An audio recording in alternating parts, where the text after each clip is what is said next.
Vamos a hacer este taller de oración que tendrá distintos días, ¿no? No lo vamos a hacer todo hoy.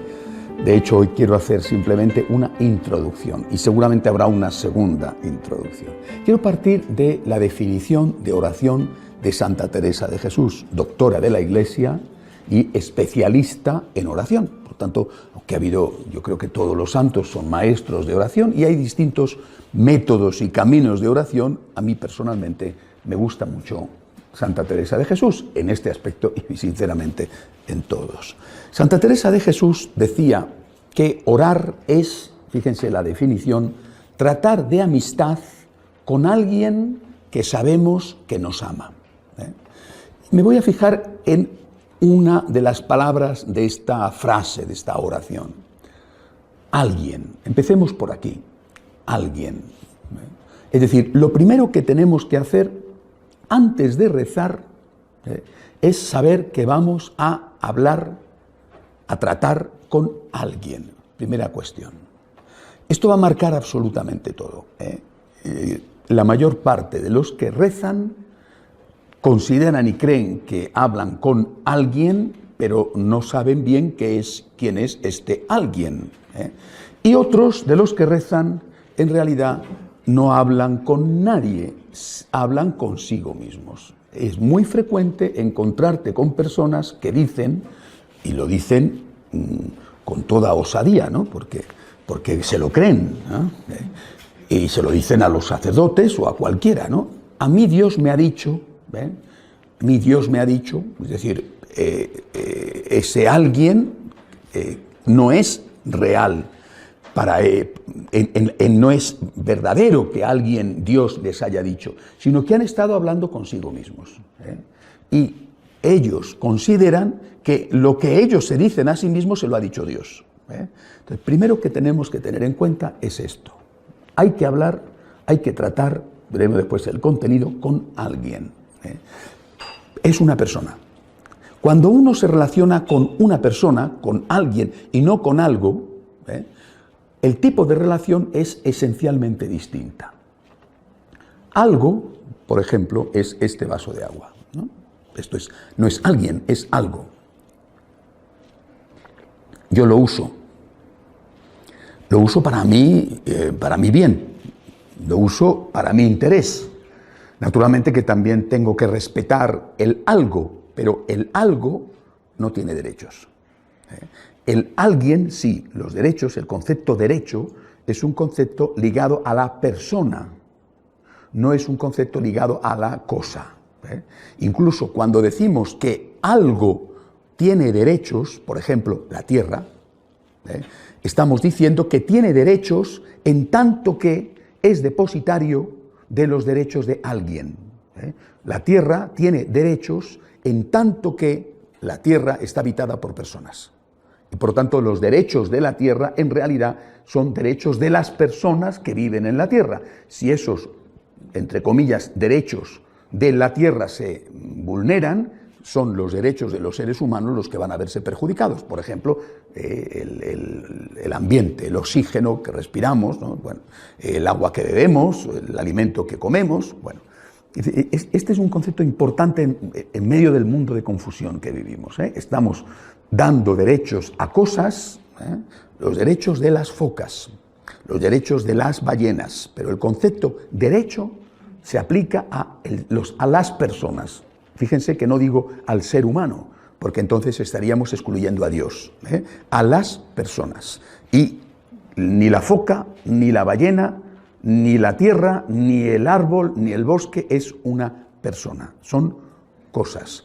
Eso, insisto, no significa que no tengan derechos, pero no es el mismo tipo de derecho que tiene la persona. Nosotros vamos a tratar con una persona, que es en parte una persona humana, Jesús de Nazaret, y en parte una persona divina, segunda persona de la Santísima Trinidad. Es decir, Jesucristo, nuestro Señor, es la segunda persona de la Santísima Trinidad con naturaleza humana y con naturaleza divina. No son dos personas, es una sola persona, la segunda persona de la Santísima Trinidad, que tiene la naturaleza humana y que tiene la naturaleza divina. Es Dios y hombre verdadero. Por lo tanto, nosotros vamos a tratar con alguien, ese alguien tiene unos derechos, es alguien que está fuera de mí y no es una cosa, no es algo que yo utilizo para mí, sino que es alguien con quien yo voy a relacionarme y que como es alguien tiene una existencia, una vida propia, unos sentimientos, un afecto, un corazón, unos derechos. Bueno, esto es el punto de partida, que cambia completamente el panorama. Por ejemplo, una primera consecuencia de esto. Repito, muchísima gente tratan con Dios no como si fuera alguien, sino como si fuera algo. A veces ni siquiera tratan con Dios, sino que les parece que Dios les dice cuando se lo están diciendo a ellos mismos. Pero no solamente eso, sino que cuando incluso consideran que ese con el cual ellos hablan es realmente Dios, es alguien, no le tratan como si fuera alguien. Por ejemplo, la mayor parte de las personas que rezan, e incluyo en la oración más importante de todas, que es la Santa Misa. La primera de las oraciones, la más importante, es la Eucaristía. Cuando la gente reza, los católicos, los musulmanes, los budistas, hablamos de los católicos, cuando los católicos que rezan, la mayoría de ellos lo hacen en función de su propia necesidad, su propio interés. Es decir, no solo porque van a ir a rezar para pedir, sino porque van a ir a rezar cuando les apetece. Lo mismo con la misa, en todo el paquete de lo que es relación con Dios. Me apetece, necesito, no puedo pasar sin. Son expresiones que no son en sí mismas malas, pero que estoy dándoles esto como para que tengan una idea de cuáles son las trampas en que podemos caer en la oración. Es decir, me apetece, lo necesito mucho. No puedo pasar sin ir a misa. Y uno diría, qué bien, qué persona tan espiritual. No puedo pasar sin rezar el rosario. Y qué persona tan buena, tan religiosa. Cuidado, eres un egoísta. Y tu relación con Dios no es la relación con alguien, sino con algo, aunque no te des cuenta. ¿Cómo tendría que ser la relación con alguien? Fíjense que esto va a ser después tan útil para la relación con el prójimo, porque siempre, no lo olviden, nuestra relación con el prójimo será una consecuencia de nuestra relación con Dios. O sea, si aprendemos a tratar con Dios tratando con alguien, vamos a aprender a tratar con el cónyuge, con los hijos, con los padres, con los amigos, también teniendo en cuenta que son alguien. Si no aprendemos a tratar a Dios como lo que es, no aprenderemos a tratar al prójimo como lo que es. ¿Cuál tendría que ser la motivación de nuestra relación? Por supuesto, está bien decir, yo necesito ir a misa, yo realmente estoy mal, estoy tenso y voy a ir un rato ante el sagrario, o yo necesito ayuda, voy a pedirle a la Santísima Virgen. Eso no está mal, pero eso, si solamente existe esa motivación, es una motivación egoísta. Me gusta poner un ejemplo que creo que nos puede ayudar, porque los ejemplos sí sirven para aclarar los conceptos. Al final te quedas con el ejemplo más que con el concepto. Durante mucho tiempo, cuando tenía más tiempo, iba a trabajar en asilos de mendigos. No, yo he tenido siempre un problema con el oído desde niño, y cuando me he ido haciendo mayor he tenido un problema con la vista y estoy empezando a estar bastante cascado. Bueno, y eso creo yo que ha agudizado enormemente mi sentido del olfato. O sea, huelo muy bien, no significa que yo tenga buen olor, sino que olfateo muy bien y veo cada vez peor y no oigo casi nada. Bueno, y eso hace que cuando yo iba a trabajar, a ayudar a los mendigos, yo iba los sábados a bañar mendigos de la calle. Era para mí una pesadilla, porque el olor a otros a lo mejor no les afectaba o les afectaba menos. Para mí era un calvario, era horrible.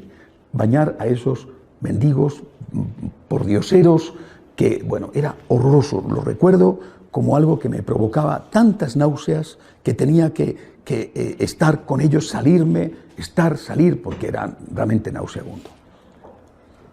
Yo no iba a estar con los mendigos porque me apeteciera.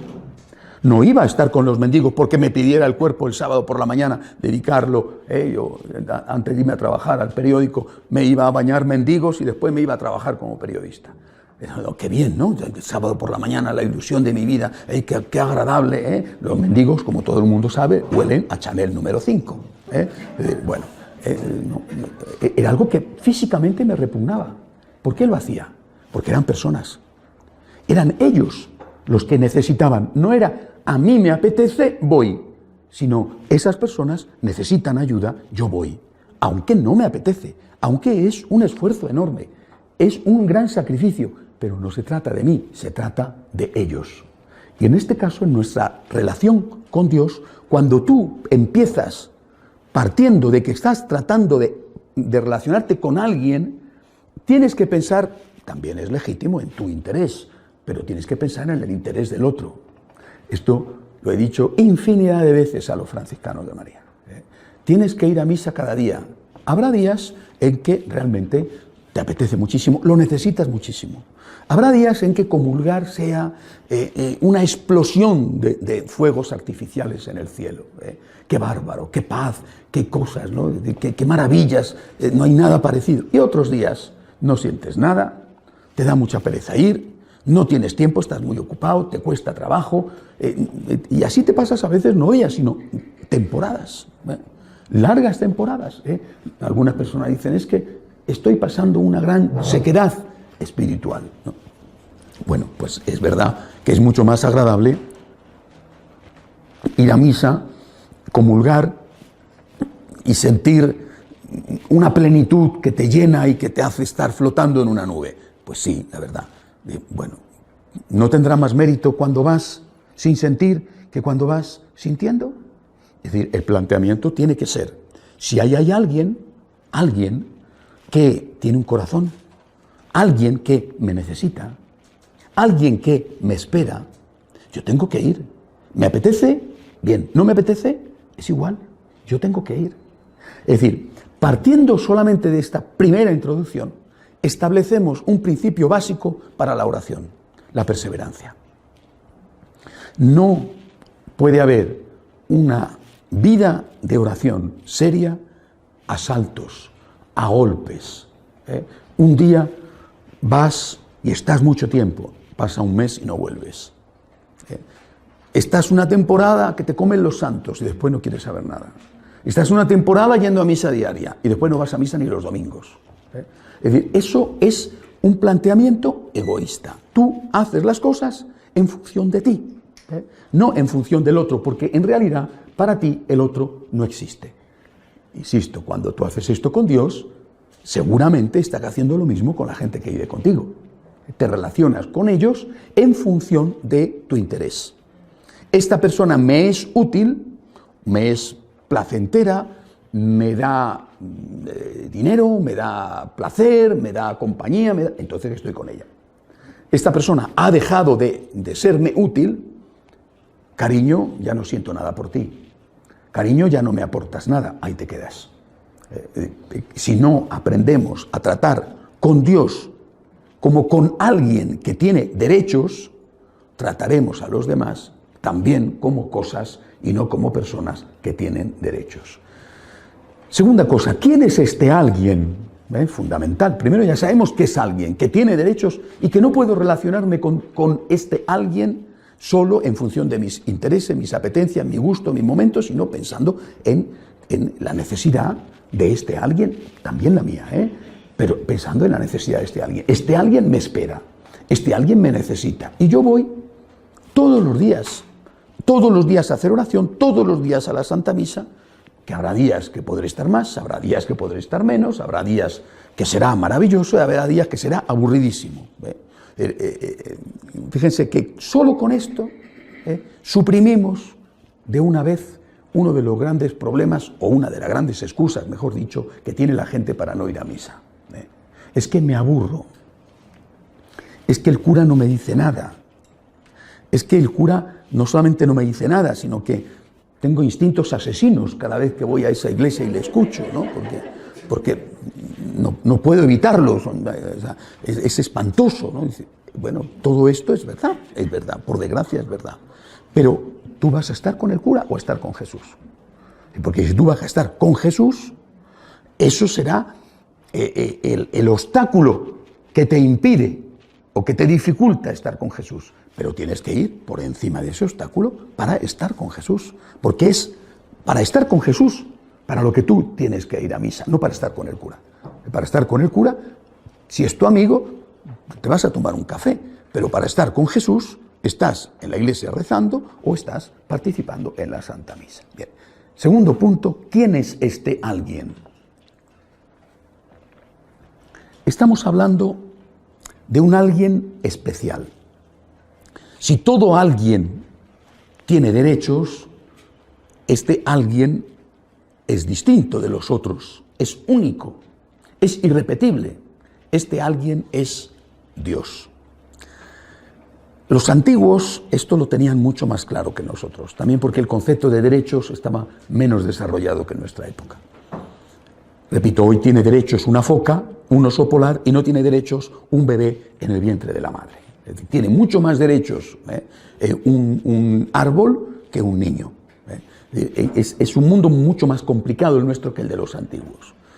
Y estos antiguos, vuelvo a Santa Teresa de Jesús, que tenía una gran intimidad con el Señor, una gran proximidad afectiva con el Señor, y que llegó a decir que tenía que tener mucho cuidado en lo que le pedía a Cristo, porque fuera lo que fuera, Él se lo daba, trataba a Dios con un exquisito respeto y le llamaba su divina majestad. Esta frase para relacionarse con Dios aparece continuamente en los escritos de Santa Teresa, su divina majestad.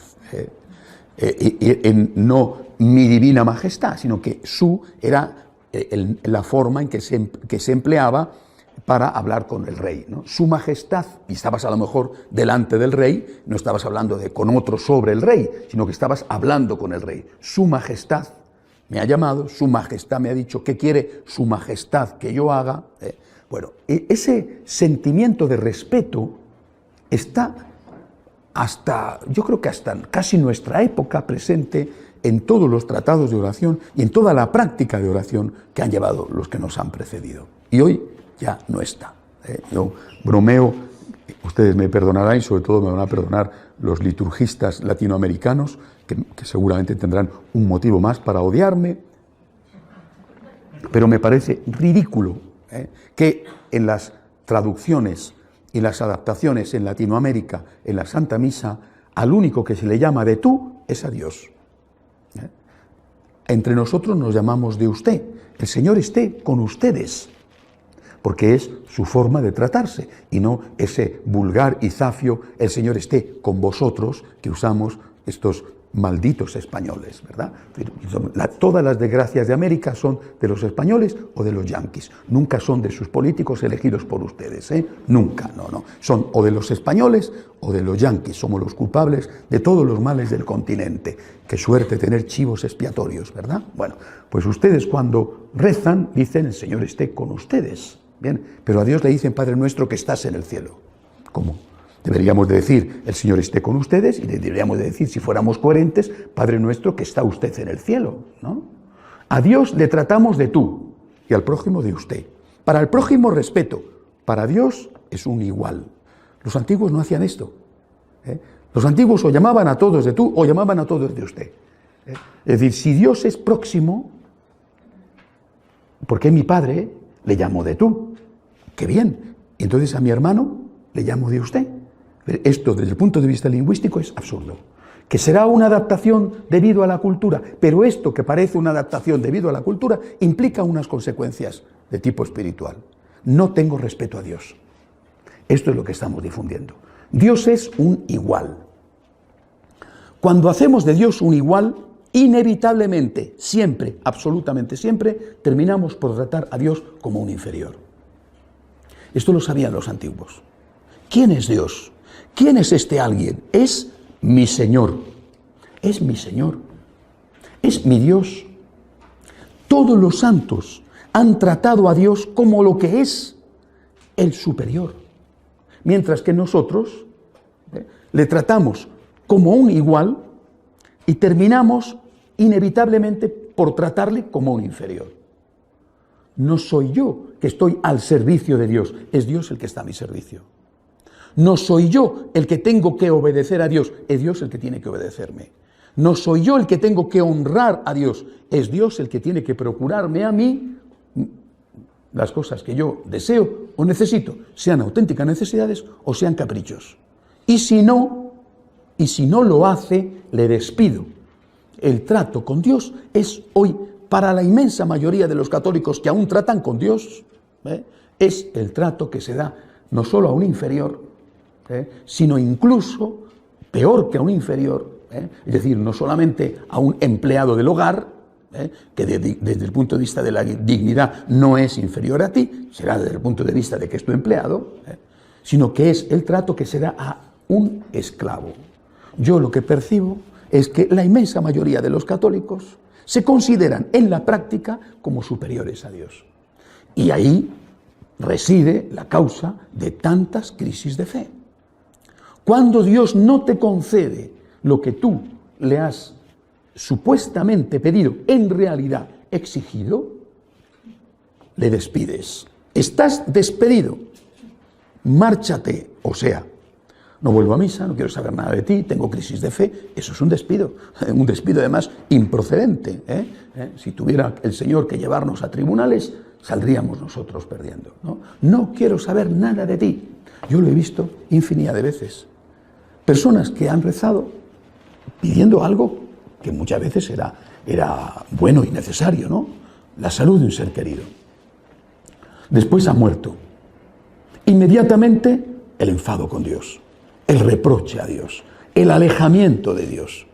¿Por qué?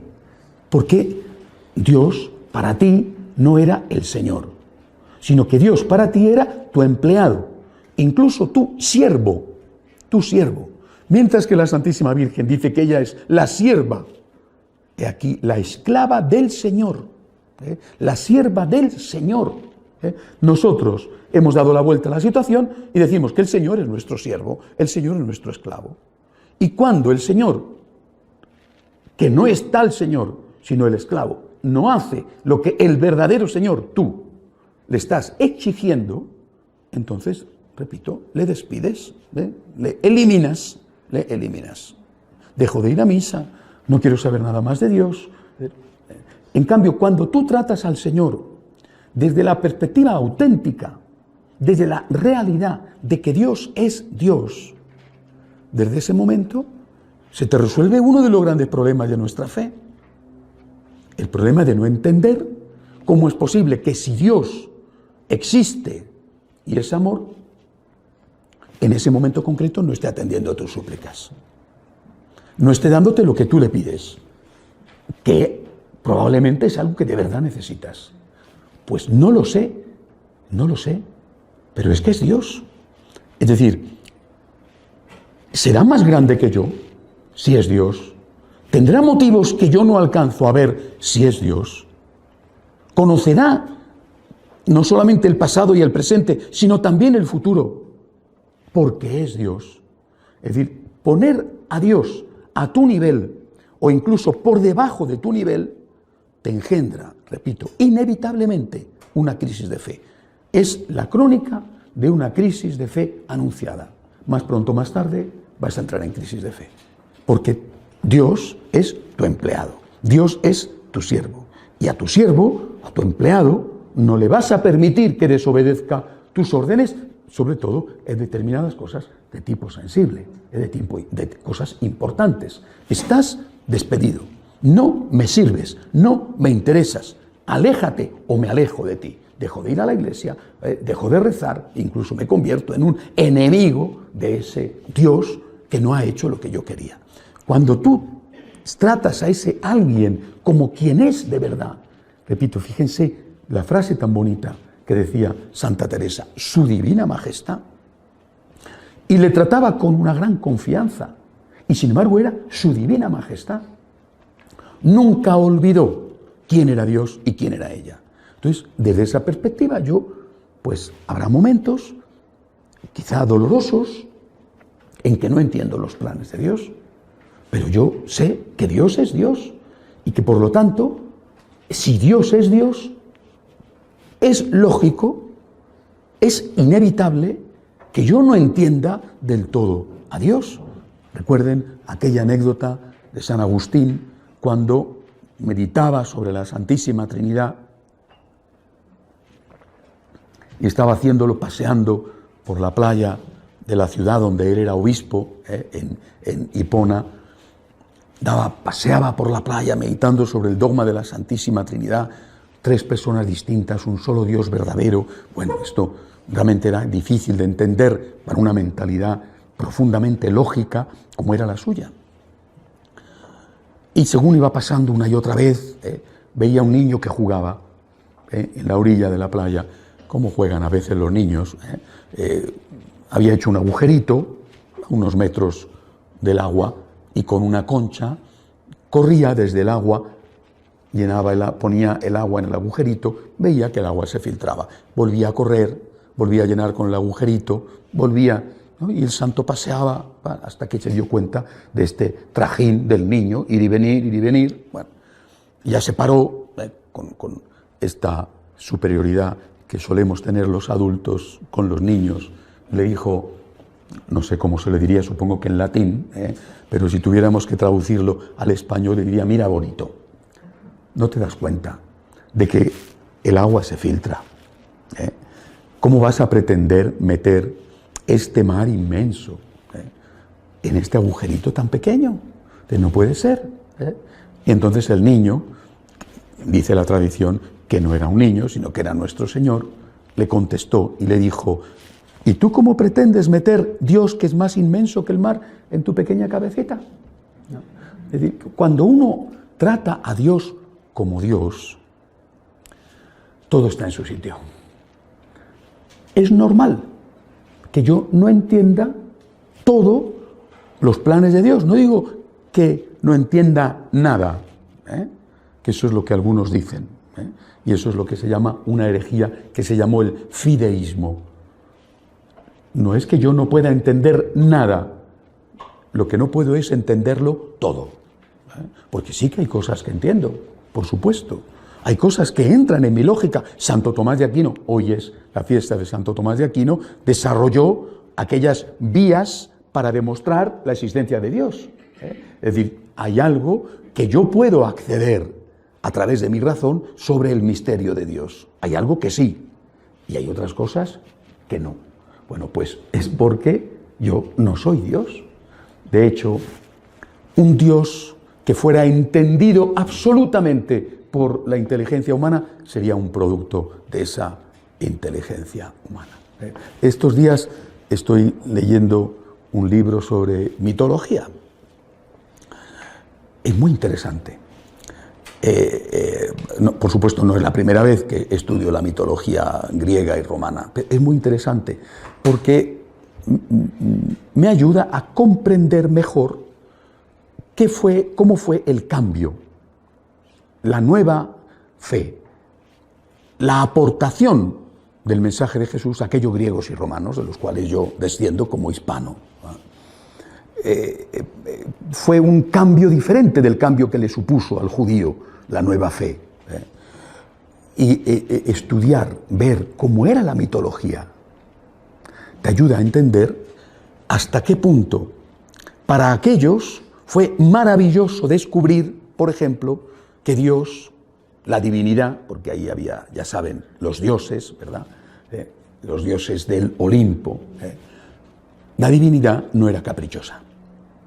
Una de las grandes características, no solamente que Dios es uno, en lo cual creían naturalmente los judíos, sino que ese Dios no era un Dios caprichoso, no era un Dios vengativo, pero a la vez ese Dios de los paganos a los cuales habló San Pablo, a los cuales habló el apóstol Santiago en Hispania, por ejemplo, ese Dios de los paganos era grande. Es decir, de alguna manera, aquellos paganos estaban más cerca del concepto del verdadero Dios que los católicos de hoy en día. Porque ellos, que no creían en el único Dios y que no creían en un Dios justo y no en un Dios caprichoso, creían en un Dios caprichoso, ellos, sin embargo, tenían respeto hacia Zeus o hacia Júpiter, hacia Afrodita o hacia Venus, que son los mismos dioses con distintos nombres en la mitología griega o la mitología romana, hacia Hermes o hacia Mercurio. Es decir, el respeto hacia la divinidad es antiquísimo, mucho antes que Abraham comenzara la historia del pueblo de Israel, muchísimo antes. Y esto hoy lo hemos perdido. Y por lo tanto, yo tengo que tratar con alguien, y ese alguien es Dios. Ese alguien es mi Señor. Me gusta mucho utilizar este sustantivo que aplicado a Dios se puede convertir en un adjetivo, en el sentido que indica una característica de ese Dios. Dios es mi Señor. San Francisco de Asís, que fue un íntimo de Dios, decían de San Francisco que no era un hombre que hacía oración, sino que era un hombre hecho oración, porque estaba continuamente en comunicación con Dios. San Francisco de Asís tenía tal respeto a Dios que siempre le llamaba el Señor. Mi Dios y mi todo. Señor, ¿qué queréis que haga? Señor, estoy aquí para obedecer. Señor, no tienes que darme explicaciones, solamente te tienes que darme órdenes. Él, que había peleado como soldado, y en esa pelea es cuando empieza su conversión, él entiende muy bien qué significa tener un general y ser un soldado de tropa delante de ese general. Hoy nosotros tratamos a Dios como si fuera el soldado de tropa y nosotros fuéramos el general. Digo esto como introducción. Una última cosa dentro de la introducción. El peligro de la oración.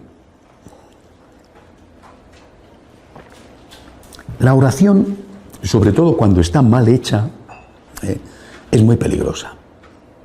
Es decir, hay muchas personas que son piadosas, incluso, vuelvo a repetir, que hacen bien la oración, tratan a Dios como alguien y como alguien superior, y que sin embargo tienen un problema. No el problema de oír su propia voz y atribuírsela a Dios, que ese es un problema, sino haciendo bien la oración, no confundiendo la voz de Dios con la suya, tienen un problema.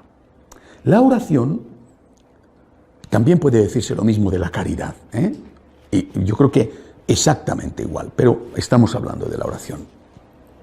La oración te genera inevitablemente, cuando es auténtica incluso, te genera una sensación, repito, inevitable de superioridad. Eres una persona que rezas, eres una persona fiel, vas a misa siempre que puedes, no pasa el día sin hacer el rosario. Cuando puedes, lees la Biblia, haces un rato de meditación sobre un texto de quien sea, de adoración ante el sagrario o recogido en el silencio de tu habitación. Es decir, eres una persona orante, fiel, que acudes más allá de tus apetencias, pensando en que hay alguien que te necesita. Bueno, pero el resultado muy fácilmente es que te conviertes en una persona soberbia, que juzga, que se siente superior, que se considera mejor que los demás, esos que no rezan, esos que no van a misa, o esos que rezan mal y yo rezo bien, esos que van solo a pedir y yo voy a pedir y a dar las gracias. Un ejemplo de esto lo pone el propio Jesús. Hay una parábola, como todas, son parábolas divinas, por tanto, bellísimas, la parábola de la oración del fariseo y del publicano. Ustedes la conocen, ¿verdad? El fariseo está de pie ante Dios, le trata con respeto, era un fariseo, es decir, Antiguo Testamento. Bueno, y además hace algo muy bueno, que se empieza dando gracias. Te doy gracias, hasta ahí es perfecto. Te doy gracias, es decir, atribuye lo que va a decir después a Dios. Es perfecto. Te doy gracias porque no soy como los demás hombres. O sea, le atribuye a Dios el mérito, fíjense, pero dice que él no es como los demás hombres. Que, dice, él paga el diezmo, en fin, lo que eran las normas tan minuciosas que tenía que cumplir un fariseo. Pago el diezmo de la ruda, pago el diezmo de la menta, me lavo las manos. Bueno, lo que era para un fariseo el cumplimiento de la ley, ¿verdad? Supongo que también el respeto del sábado y no matar, no robar, no mentir, en fin, los 10 mandamientos, ¿verdad? Bueno, te doy gracias porque no soy como los demás hombres. Está de pie ante Dios. Y dice Jesús que en cambio el publicano era un sinvergüenza. Si hoy tuviéramos que decir quién es el publicano, diríamos que era un recaudador de impuestos que cobraba más de lo que tenía que cobrar, que ya era mucho, cobraba además para el invasor, porque cobraba los impuestos para el romano, y encima se quedaba con una parte. No solamente la parte que le correspondía, porque había una parte que tenía derecho a quedarse, sino que si cobraba de más, se quedaba con eso de más. O sea, era la persona más odiada. Y el Señor le pone como ejemplo. El publicano sabe que es un ladrón. El publicano se pone de rodillas. El publicano no se atreve a levantar la mirada a Dios. El publicano está haciendo una oración con alguien al cual considera su Señor, lo mismo que el fariseo. Pero el publicano dice, te pido perdón, porque soy un pecador. Y el Señor, que no está diciendo ni mucho menos que todos tengan que ser publicanos, porque Mateo, que era publicano, Leví, le dejó que viniera con él, pero le hizo dejar las prácticas corruptas que tenía. Es decir, no está diciendo el Señor, todos tenemos que hacernos delincuentes. ¿No? Está poniéndole de ejemplo de trato con Dios. No solamente de arrepentimiento, sino de humildad, de trato con el Señor. Es decir, hay que tener mucho cuidado con la oración porque se sube a la cabeza. Muchas veces he puesto este ejemplo. Yo no sé si en América existe un pájaro, una especie de pájaro que se llama vulgarmente el cuco. No sé si en América existe el cuco, pero en el lenguaje seguro ustedes dicen esta persona es muy cuca, ¿verdad? Es muy astuta. Bueno, el cuco es un pájaro, es un pájaro asesino y empieza siendo asesino desde el momento en que nace. Es decir, el cuco es un pájaro que no construye nidos. Es que cuando observa que otro pájaro, generalmente mucho más pequeño que él, pero a veces muy pequeño, ha hecho su nido, ha puesto sus huevos, el cuco espera que un momentito la pájara, la hembra, se vaya a alimentarse, y se acerca al nido y echa uno de los huevos que hay allí, lo tira, y pone uno de los suyos. Y además tiene tal capacidad de mimetismo que el huevo, siendo un poquito más grande, tiene la misma forma. Si tiene pintitas verdes, el huevo que pone el cuco va a tener pintitas verdes. Si es blanquito, va a ser blanquito. Y se marcha. Llega la hembra de ese nido, incuba, sin darse cuenta del cambio. Esto está perfectamente, los reportajes de los naturalistas lo ven. Cuando nace más grande que sus compañeritos de nido, y ese pajarito empieza a tirar a los demás fuera del nido hasta que se queda solo. Se hace enorme y ves a esa hembra, a veces hembra y macho, pequeñitos, alimentando a ese gigante que está allí, sin darse cuenta, lógicamente, de que no puede ser suyo. Quizás estén felices diciendo, vaya un hijito tan gordo y hermoso que tengo. Fíjate, 5 veces como yo y no ha salido todavía del nido. Ese es el cuco. Bueno, pues el demonio utiliza la virtud para ir en contra de la virtud. Haces el bien, te sientes superior. Pero si rezas mucho, la trampa es que también te puedes sentir superior. Y entonces viene el desprecio. El desprecio al pecador. al que no tiene tu nivel de oración, tu nivel de santificación, el desprecio. De ese sentirse superior viene inmediatamente el desprecio. Y como consecuencia del desprecio, el alejamiento. ¿Cómo voy a estar yo con esta persona? ¿Cómo voy a estar yo con este, que es un pecador? Mientras que yo, Dios mío, yo soy perfecto, yo rezo, yo hago esto, ese en cambio, miserable, pecador, ese no me interesa, no me sirve, no me da nada, no me aporta nada, ¿no? Yo soy superior y me alejo del inferior. El cuco ha puesto el huevo en tu nido. El demonio, tú no te has dado cuenta, pero el demonio ha puesto en ti su semilla. ¿Cuál es la clave? La clave es justamente la humildad. Eso es lo que le faltaba al fariseo y eso es lo que el Señor elogia del publicano. No que el publicano sea un corrupto, sino que es humilde. Si el Señor se hubiera encontrado con fariseos humildes, feliz los habría admitido en su compañía.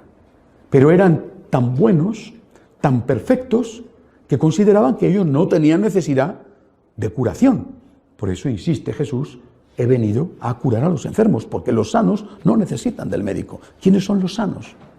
Es decir, el fariseo no era un pecador, claro, distinto del otro, pero lo era, su soberbia lo era, pero no se daba cuenta. Por lo tanto, no podía recibir la curación que le regalaba el Señor, porque pensaba que él no la necesitaba. Por tanto, mucho cuidado con aquello que les genera en ustedes un sentimiento de superioridad. No se trata con esto de pensar que todo es igual y que es igual rezar que no rezar, cumplir los mandamientos que no cumplirlos, ayudar a los pobres que no ayudarlos. No estoy diciendo esto, estoy diciendo que una auténtica persona espiritual es alguien que jamás juzga a nadie. No digo que jamás juzga nada, sino que jamás juzga a nadie. Lo que hace este otro está mal, pero yo no soy quien para juzgarle a él.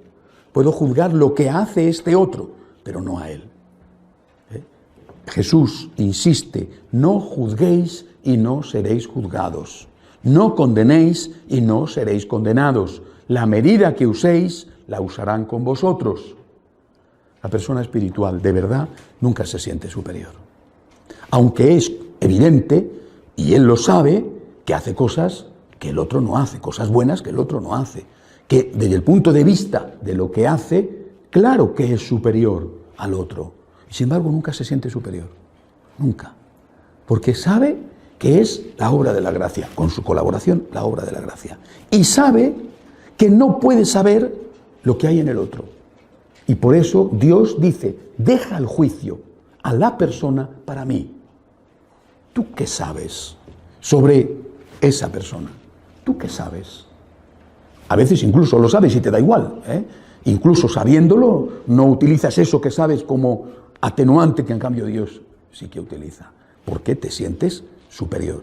Es muy peligrosa la oración. Es muy peligrosa porque genera con mucha frecuencia personas soberbias.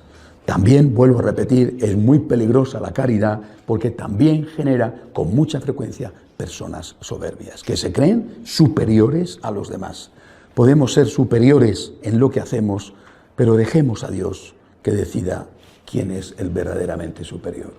Yo estoy seguro de que la Santísima Virgen jamás dijo: yo soy mejor que. Evidentemente dijo: el Señor ha hecho obras grandes por mí. Las obras son grandes, pero las ha hecho el Señor. Y ella, que era la Inmaculada, la Purísima, la que sí podía decir con justicia que era superior, se presentaba siempre diciendo que ella era la esclava, la última, y que no tenía que hacer otra cosa más que servir a Dios y por amor a Dios al prójimo. Bien, primera parte de la introducción, no lo olviden. Alguien, no algo. Ese alguien es su divina majestad, es el Señor.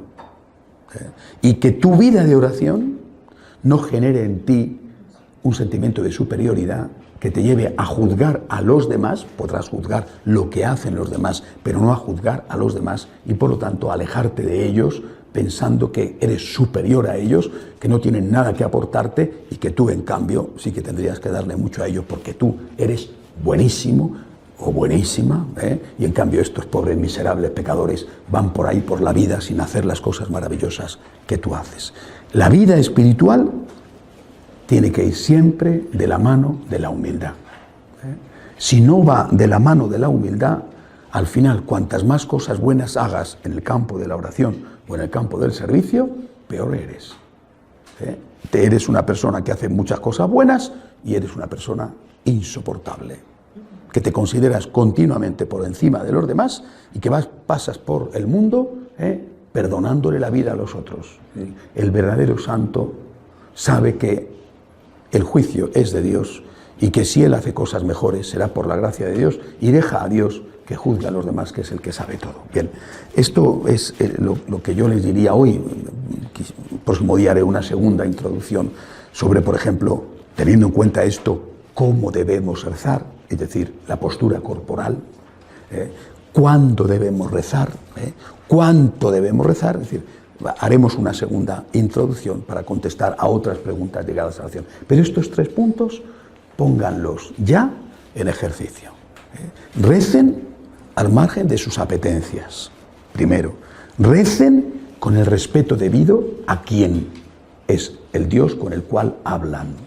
Y luego, no juzguen nunca a nadie.